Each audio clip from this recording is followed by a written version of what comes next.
Hello and welcome to the Here We Grow Show, a show specifically designed to bring together community leaders making a difference and share financial strategies so you can plan for and live the retirement lifestyle you've always dreamed. Your host is Amazon bestselling author, president, and founder of Foguth Financial Group, Michael Foguth. Hi, I'm Michael Foguth. I believe in educating you about information that matters to you and your retirement. Join me this week and every week as we welcome today's leaders in our community, as well as experts in the field of finance and retirement to discuss topics that matter to you today. These discussions can help you make better financial decisions so you can plan for and live the retirement of your dreams. All right, folks, thanks again for tuning in this week. We have another great show for you. We have a local celebrity, if you will, on air with us this week. And I'm very excited because we have the Brighton Fire Chief here. And Mike, you have been a firefighter in Brighton for over 13 years and a fire chief for 9 of those years. And those are just, some unbelievable things that you've done in the community. I know that there's things that we're going to talk about on the show that are coming up in the community, things that are going to be voted on in November in the millage and new departments opening. But I understand that you started in the Farmington Hills Fire Department, right? And so what kind of led you into this career in public service, if you will? Yeah, that's a good question. Actually, I started as a paid-on-call firefighter in Northville Township. I was picking up my prom tuxedo, ran into a guy I played football with. He said he was doing this fire academy thing. And I went down, applied, and literally I graduated from high school. And about 1 week later, I was hired by the fire department. So Wow. Did my academy there, ended up becoming a full-time firefighter, and then shortly went over to Farmington Hills. So it's kind of been, I won't say I was the little kid that grew up wanting to be a firefighter, but coming out of high school, I wanted to go into construction management real bad. Michigan State or Eastern for construction management. And then I kind of fell in love with the fire bug. So I changed my degree to public safety administration. And it's kind of been one of those whirlwinds over time, just anything from training to fire prevention, to fighting fires, to running as a paramedic. It's been a great career. I've really enjoyed it. And so did the career bring you out to Brighton, or what led you into the Livingston County or more so into the Brighton area? Yeah, so I was a training officer for Farmington Hills. And Farmington Hills back then was probably one of the biggest, what we'll call combination fire departments. Somebody that uses full-time and paid on call or volunteer firefighters to do your staffing, your response to calls. And so we were very good at training and creating firefighters. There were times when we were bringing on 30 to 50 new firefighters every year, training them from nothing to something. And so my background over the years has been very heavy in codes, fire safety. And so at the time they were looking for a fire marshal here, and the chief that was here wooed me over, and it's been history ever since. Well, that's awesome. That's exciting. And that's one of the things too. I grew up in a small town in Fenton, and it was kind of a lot of it was more of a volunteer standpoint, right? Of where there's volunteer firefighters, or maybe like 1 or 2 full times. And Sure. Obviously it's grown since then. So currently, what does the department, and again, I know that we talked about, the other ones that you're opening and getting ready to come up in this, and we'll talk about that in a minute, but what does, as we sit here today, what does the Brighton Fire Department look like as far as the makeup of full-time, part-time, volunteer, paid, all Sure. that kind of stuff? Yeah, so the fire authority covers Genoa Township, Brighton Township, and the city of Brighton. We have 5 stations throughout that jurisdiction, and our makeup is compromised of a couple things. We have what I'll call is we have 4 people on 24 hours a day, 7 days a week at 2 of our stations. And then during the day, we increase our staffing up to 6, plus our inspectors are around for call response during the day because we have less paid on call. And really the role of our paid on call has changed, and it's pretty variable. So we're about 70 paid on call right now.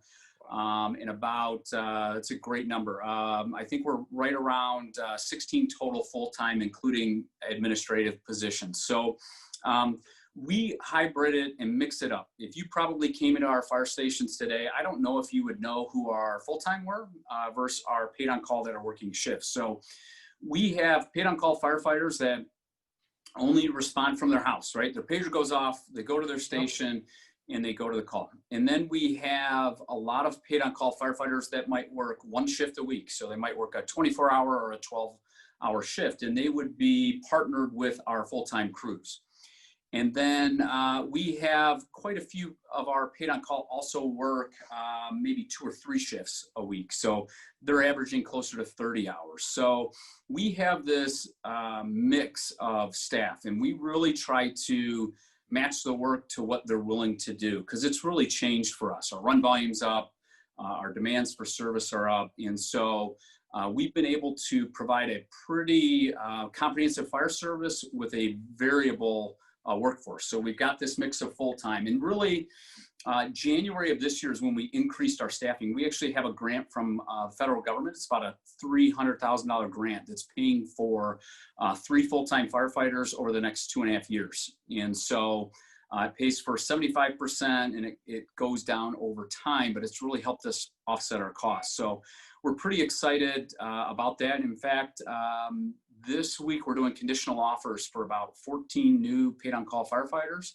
And so they will start their training right out of the gate.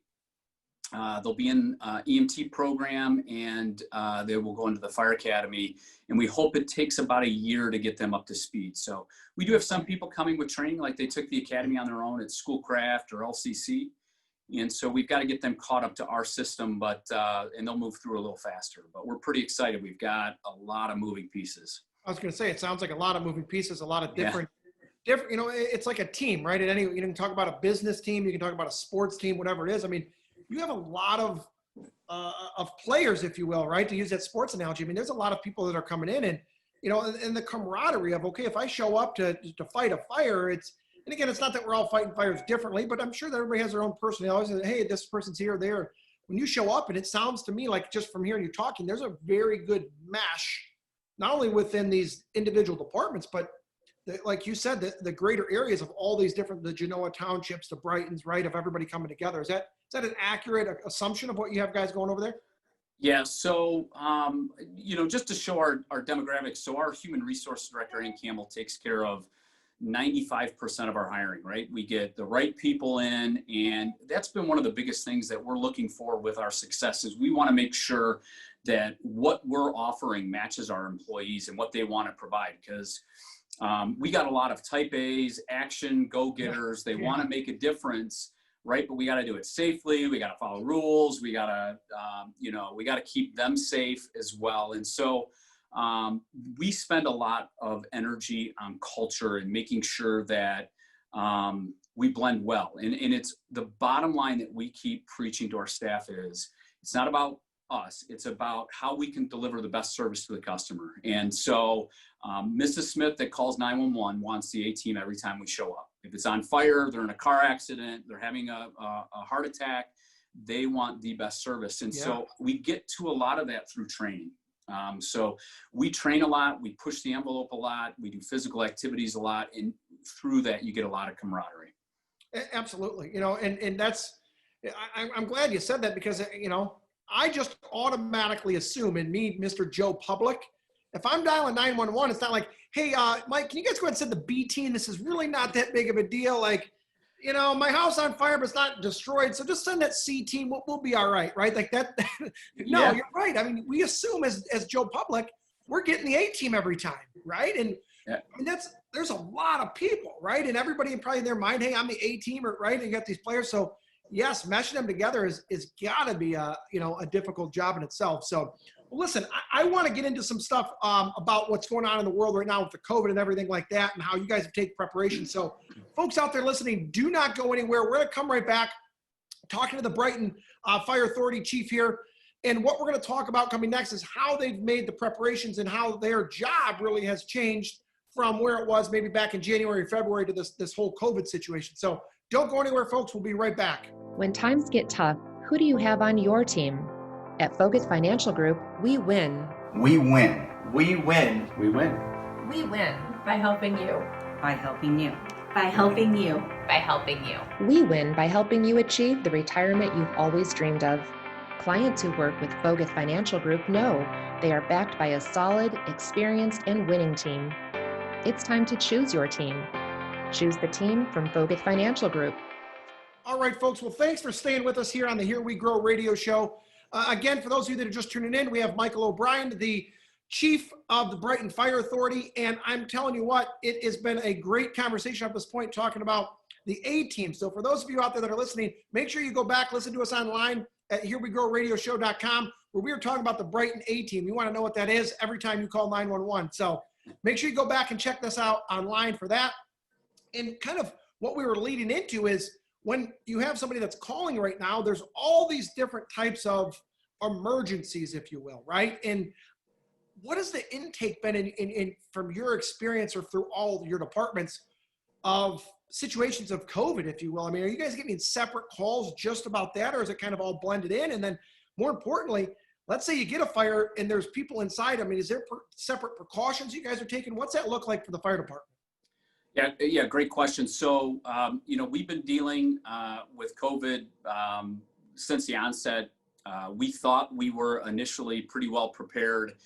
And I think, like many of us are seeing probably right now with the schools, is the rules change daily, if not hourly. So back in March, as things were rolling out, our response protocol changed, how we did CPR calls changed, how we protected our firefighters changed. And, even if I talk through probably one of the most basic things is, right, we want to make sure our staff is prepared. So we want to give them the right personal protective gear. We used to do one and done with N95 masks. If we wore them on an incident that dictated it before, when we were done, that got thrown away. Yeah. And absolutely. early on, when we couldn't get masks, we're still having problems getting N95 masks. We had to do a complete 180 to protect our staffs with a different style mask because state government couldn't get them for us. We couldn't get them from our vendors. And so, things like trying to train our staff in saying, listen, trust me, we want you to wear these 10 to 25 times and you're going to be safe. And so, before you were telling them before one and done, right? So it's like, hey, everything that we said before with the one and done, but now we need it 1 and 20, right? Yeah. So, a lot of the things that we went through, right? We started right out of the gate. We closed our stations down to the public, and we were probably one of the first to do it. And it was just because we needed to play the long game. And what I mean by that, it wasn't about 2 weeks for us. It was about getting us through for the next probably year. And if I ended up with 10 sick firefighters because they got exposed to a public education event or something we shouldn't have been doing, we wanted to limit that exposure quickly. So we went really hard into training our staff. And I think one of the things that I asked continually with our staff was, I need you to have an open mind and I need you to help us find solutions, because the only way we're going to get through this and protect everybody was collectively. And so we were doing daily, we had probably an email in the morning, an email at night. We had Google Meet or Zoom 2 times, 3 times a week with all of our staff to bring everybody up to speed. And so, we were, I think, our staff would see it on medical runs. Our staff went on one of the first COVID incidents within the state, right? Person presents, or not within the state, but within the county. Person presents, dispatch did what dispatch needed to do, that they said that, hey, this person's got possibility of COVID symptoms. And it's not like we find out any faster than they do. So our staff has to go about their day, right? We protect them, they go do what they need to do. And it might be 2 weeks later that we hear that run was a positive COVID incident. Wow. And so, we're still working. Health department's been a great asset for us in helping us protect our firefighters, helping us make sure we're responding appropriately. But so you take the fire situation for us, that has probably been one of the hardest. The medical emergencies, the car accidents, you're going to see our staff wearing masks, you're going to see them wearing gowns, you're going to see them doing all sorts of things that don't look typical. But on the structural firefighting, for the most part, it's not a priority to us, right? Because we have face pieces on, we're in pole gear, and we're going to do everything that we can for that human being. Now, what is really difficult is immediately after, right? So we do a lot of interactions with people. What do you need? Can we talk to you? And it's interesting because you come out of structural firefighting and you need to talk to a civilian and you're like, where's my mask? I don't have a mask. And so it's been a change for us. Our staff has adapted beautifully. They are always trying to stay on top. I mean, our rules with the CDC, with the Health and Human Services on our licensure, are changing all the time, and they have just done a tremendous job responding. And so we've now actually transitioned where we're working with our prevention folks because a lot of businesses are starting to open back up. Yeah. You know, we have been health checking our staff since March 17th, 16th, every day. We've had people with possible exposure. What do you mean when you say you're checking, like swabbing them for COVID? Nope. So Okay. we're just doing health and wellness checks, right? Temperature, Okay. cough, all the normal stuff. And a lot of businesses are sitting there trying to figure it out, right? How do we do daily cleanings? And so we're spending a lot of energy through our prevention folks. How can we help businesses answer some of those questions? And I think probably the biggest discussion I have had more in the last 7 days is people coming into contact with somebody who is possible COVID. And it's a fear, right? It's especially now that schools are going to be opening, or they are open up in some of the county, is we've got to make sure we have a better understanding. And so public health has done a beautiful job of saying, hey, look, a close exposure is this. And that close exposure has changed over the last 6 months. And so, our staff is responding to COVID incidents, right? They're helping businesses, they're helping community players because this is hard. It is stressful, it is hard, it is difficult, and it's scary at times. It's changing every day, right? I mean, we mentioned it, like literally it's hour by hour, day by day. What we thought was going on in March is completely different from where we're at now. So I want to really dive in a little bit deeper to that. So for everybody out there listening, will you clarify for us, would you say then that you are a resource for the community if somebody has questions, if they're a business owner, if they're just, I know you said the health department multiple times, who would you encourage them to contact if they're like, look, this isn't a 911, I know I joked about it earlier, like, hey, I'm going to call 911 if I got a cough or runny nose or high fever. Like maybe they are, but maybe someone's like, hey, this isn't a full, like 2 a.m, I'm not going to call 911, shortness of breath. Yes, you would do that. But what would you recommend as a resource for our community and the people listening right now that if they have symptoms or, again, to your point, they're exposed, right? Hey, I was with my cousin, flew in from North Carolina, then they went back home a week later. They said that they tested positive. Like, what do we do? Yeah. What would you recommend? So you can dive into this a couple different ways. And what I would say is our Livingston County Public Health, you Google them, they have phenomenal resources on their webpage, from testing sites within the county, signs and symptoms of COVID, what businesses should do, what you should do if you think you've been exposed, and what an exposure is. So that is my number one go-to. One of the things that through COVID has become very apparent, if you are sick, stop going places until you can get tested. If you are having a medical emergency and not feeling well, don't delay medical. Call 911, go see your doctor, depending on what is going on, because death is up. And death is up by suicide. Death is up by people being stubborn and not going and getting medical care. Death is up because of drugs. We're seeing it in this county. And so what I would say is if you've got the sniffles and you're worried, call your primary care physician, see where they can get you in to get tested and get them tested. If you're having difficulty in breathing, call 911, because that's what we need you to do, is go get care and treatment and transport.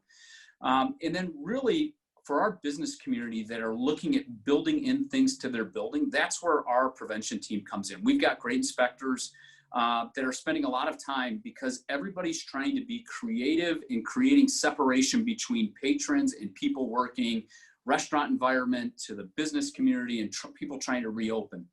And there are certain things that are against the fire code. And so we still need to keep their businesses safe. Yeah. And so our staff has done, our inspectors have done a beautiful job of balancing this fire safety, and then how do you safely get your business open and keep your people, your patrons, safe against COVID. And they've really taken a lot of our expertise in what we're doing and just talking through them through their plan. Hey, what in your plan, if you've got one, is, I'll give you a great one. You have staff that has an exposure, an active positive case. Mm-hmm. Are you tracking your workers in the building, and who was that exposure? Because it's a great that one, is right? that. And it sounds very simple, but right, you think about, you have a 60-person office building that's at 10% occupancy for people who have to go in, the rest are working remote. How often do you know that John Smith went in the office? We never did that. I mean, I have a 20-person office right now, right? And we're tracking, we know where people are and who's interacting with what, because we're calendaring the things. That's a whole different conversation, but you're absolutely right. You go back a year ago, I was in this meeting. I don't know. I might have been, I might not have been, but yes, we have to know those things now, because yes, if there's a positive test, to that point, like it'll take off like wildfire, right? And that's the key as a leader, right? I want to keep my staff healthy. I want to keep them safe. And that pressure, when they think they were close to somebody who had active COVID, it's scary. It's scary for them. It's scary for their spouse. And as employers, we don't want uncertainty, right? It's that uncertainty of, because you hear, again, I'm just kind of going off of what I hear as Joe Public, is some people are like, yeah, I had a runny nose. I, lost my taste, whatever it was. And the other people are like, nah, it wasn't really that bad. And the other people are like, I was hospitalized for 5 days. People are dying from it. So it's this uncertainty. You're trying to open a business. You're trying to interact with family. There's still life that goes on around. Schools are opening, right? Yeah. So what would you say for those out there listening? Do you know of any resources? I know you mentioned the Livingston County Health Department, for people who want to be able to do the proactiveness of guidelines. Is it right to the Livingston County Health Department? Would they contact you? Who would you recommend as number one, number two to go? Number one, I would go to the health department. Their webpage is just chock full of resources from business owners, and a lot of there is going to dictate you back to Michigan Public Health. They have just by business, by classification. So for business owners, they are very detailed. And I think, the common sense for us as patrons, whether you're going to get your hair cut, get your nails done, go out to eat for a restaurant, or you're going to go pick up a book at a local bookstore, right? Wearing your mask, washing your hands, not going out when you're sick, right? That's my job to do. And then I would go to Livingston Health first. And then if people are looking like, hey, I want to modify my business entrance to, I can tell you our number one complaint right now is blocked exit doors, because people are trying to comply with the executive order and limit occupancy into a building. And so our inspectors are having to go out and work with the business owner to juggle, how do I meet the public health requirements of limiting my ingress, and how do I still meet the fire code, because fires still happen. Wow. Yeah. That's very interesting. Yeah. And like you said, I mean, it's all these moving parts and all this craziness that's out there. So folks, listen, don't go anywhere. We're going to come back. I have some great questions that we're going to talk about, how you're training and getting really deep into these firefighters and stuff. So folks listening, don't go anywhere. For those of you that may have wanted to hear more about what we were talking about, all you have to do is go to herewegrowradioshow.com. Full interview will be up on there. And again, we're going to be right back with a Brighton Fire Chief. So folks, don't go anywhere. When times get tough, who do you have on your team? At Focus Financial Group, we win by helping you achieve the retirement you've always dreamed of. Clients who work with Focus Financial Group know they are backed by a solid, experienced, and winning team. It's time to choose your team. Choose the team from Focus Financial Group, a team of champions. Focus Financial Group, building our team to be a part of your team.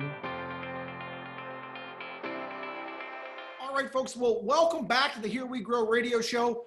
Our guest today is a Brighton Fire Chief, and we've been talking all things about how his team has been responding, the size of his team, and how they're interacting and how they're adapting to all this craziness that's going on with COVID-19 and how things are out and up there. So I just want to briefly recap real quick, Mike, because I think that it's important. Some of the things that you said, again, in my opinion, are life-changing, life-saving things. And I heard just from the last couple segments, number one, your team is working very well together, number one. And when they're responding to the calls, you're sending out an A-team every single time, no matter if it's full-time, part-time, it's a mesh of volunteer versus paid. So that's phenomenal. Also, one of the big things that I heard was your team is taking all the necessary precautions on a day-to-day, hour-by-hour basis of what's going on out there, because it's ever so changing compared to where it was 6 months ago or 6 days ago. And then the other thing, and again, I want you to add to maybe what I've missed or, add to this, but do not stop, do not avoid doctors or treatments for people that are out there, because folks, you're hearing it right from his mouth, somebody that's dealing with this every day. The numbers are up in the sense of non-COVID related deaths, non-COVID related injuries, because people are, and again, I'm assuming here, they're fearful of saying, hey, my stomach doesn't feel good, or I got some chest pain, or whatever it may be. I'm just going to wait because I don't want to go to the doctors for potential of exposure. So those numbers are all up. So if you're listening right now, or somebody's like, yeah, I'm not feeling the greatest, like the common care should not stop or decrease. Get to the doctor, get these things checked out, because I know with my wife being pregnant, and even with having so many kids, like if a kid's not feeling good, like we call the doctor and they're like, okay, you can go to this site that's 100% a well visit site, if you will, that you're not allowed in the building, to your point. If there is any symptoms of a COVID, you have to go over to here. Yeah. So anything that you would add to maybe some of these highlights or these bullet points that we've talked to up to this point? Yeah, maybe my last part is because people are home more, our home fires are up. And so just even let's just take 10 steps away from COVID, is just doing that normal home fire safety that we need, right? We need working smoke alarms at home. We were just recently on a fire about 2 weeks ago, no working smoke alarms in the house. We have them for free for our residents. We come put them in. Thank you. You guys did it for us. Yeah, yeah. We were at a local before when, so it was last year, my wife, we were walking downtown at, one of our beautiful festivals downtown, and we ran into you guys, and somebody gave her a card. It's like, hey, we'll come check. She's always on me, right? Like, hey, have you checked the batteries? And I'm like, oh my gosh, I got to get the ladder out. I got to do all this stuff. Like, right. Make excuse, but I'm making excuses. Your guys came out. She said they were the nicest guys ever. The kids loved it. They got stickers. They checked every detector that we had. They changed a few. So thank you for saying that, because talk a little bit more about to the people right now. If they're like, hey, my husband's kind of like me, right? And he said he's going to do it on the list. What can they do to call you guys to have at least check of these things?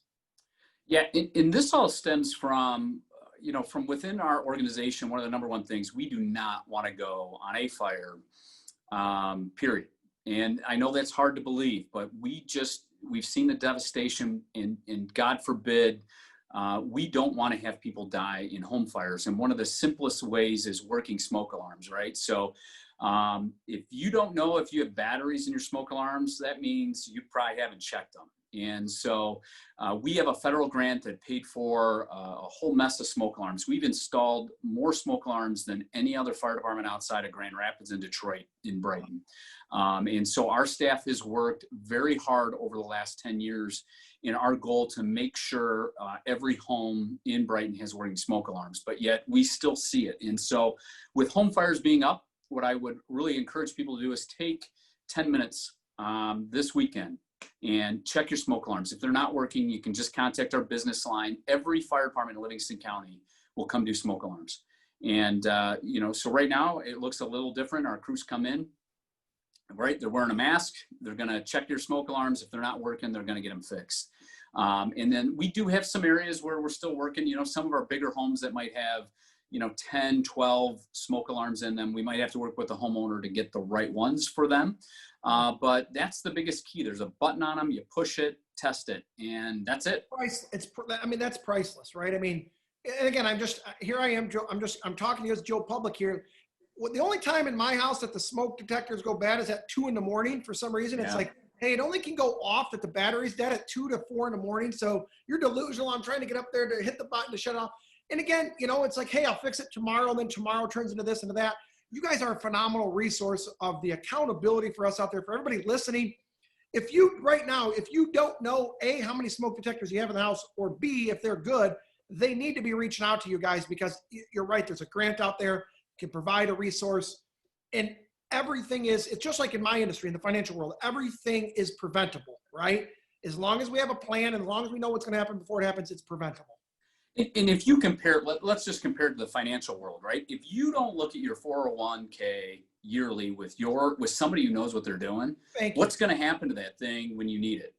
And I would say the same goes with your smoke alarm, right? All we're saying is once a year, you need to check those things. And the cool thing, if you're a technology nerd with smoke alarms, and people love their apps, right? You can get as sophisticated with your smoke alarms as you want. Now, the ones we provide have 10-year sealed batteries on them. That means no chirping for 10 years. Okay. That's awesome. But if you want to be able to look at the app on your phone, see what smoke alarm chirp, man, go to Home Depot, go to Lowe's. I don't care. Pick your favorite big box. Look at Nest, look at Kidda. Man, they have some of the neatest technology now. If you have a smart home, you can have smart smoke alarms with speakers in them. I agreed. Look, folks, there's a resource. Hey, we're gonna have to partner up. Then every time you do a 401k check, you come to us. Smoke. We'll send them. We'll back and forth. What a great idea. Well, hey, let's wrap things up here on the Here We Grow show, because I have a great question for you, and I know that my team told me you are the owner of a CrossFit gym in Brighton. Is that right? I am. Yeah, I am a co-owner of Kensington Valley CrossFit. We're on Rickett Road in the city of Brighton.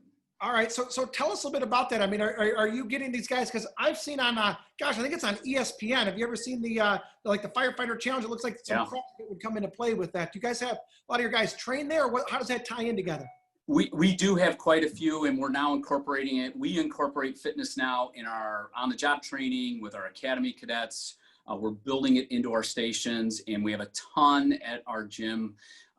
For me, I weighed at one point 260 pounds. And when I made chief, I thought one thing from a seminar kicked off in my head is, as fire chief, you have to set the standard. You have to be physically in shape to deal with the stress. It's a stressful job inherently. And so I've lost probably over 80 pounds due to CrossFit, and a lot of our staff, they now try to see if they can keep up with me on fires, which I love, and I love to see. And we have standing, I won't say a bet, but we have standing options if you can beat my time in our physical agility test.